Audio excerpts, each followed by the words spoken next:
Hello and welcome to your MES lesson. I'm Claire. Today you're going to learn the what and the how of answering third conditional questions negatively. Let's start with what. What are these answers and statements used for?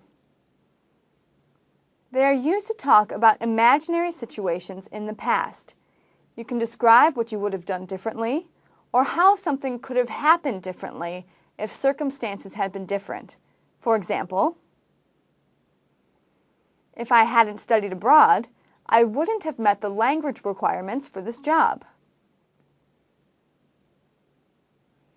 The condition was not true, and that particular condition can never be true because that time has passed. We use the past perfect tense to talk about the impossible past condition. We use would not have plus a past participle to talk about the impossible past result. The important thing about the third conditional is that both the condition and result are impossible now.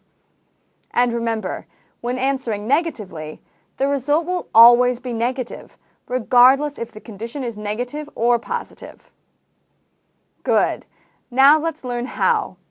How do you use these answers and statements? First, know how to conjugate the third conditional.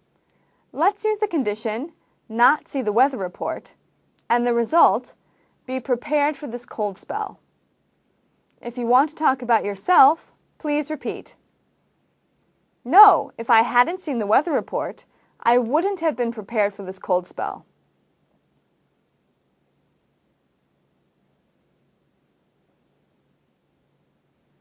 If you want to talk about me, no, if you hadn't seen the weather report, you wouldn't have been prepared for this cold spell.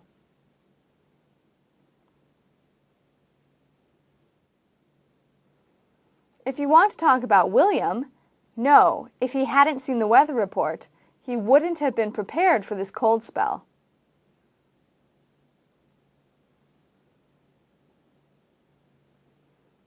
If you want to talk about Victoria, no, if she hadn't seen the weather report, she wouldn't have been prepared for this cold spell.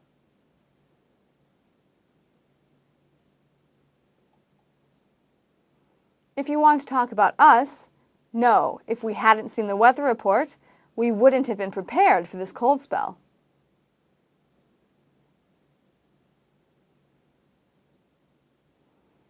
If you want to talk about them, no, if they hadn't seen the weather report, they wouldn't have been prepared for this cold spell.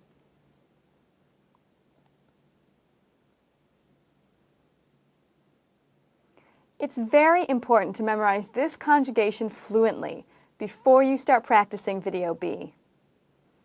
Next, really study your vocabulary. For example, if I hadn't eaten a big dinner today, I wouldn't have been able to drink this much wine. Knuckled down at school, I wouldn't have landed such a fine job.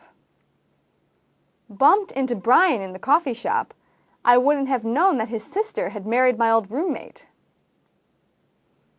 In order to be a proficient English speaker, you need to understand how to build a sentence and use advanced vocabulary and expressions. Excellent. Now, let's review. First, what are negative third conditional answers and statements used for? They are used to talk about imaginary situations in the past. Second, how do you use these answers and statements? You use them by knowing the conjugation of the third conditional and building a more specific answer with the vocabulary. Well done! Let's move on to Video B to really practice making your own answers. Remember to keep on reviewing your vocabulary. I'm Claire, and I'll see you soon.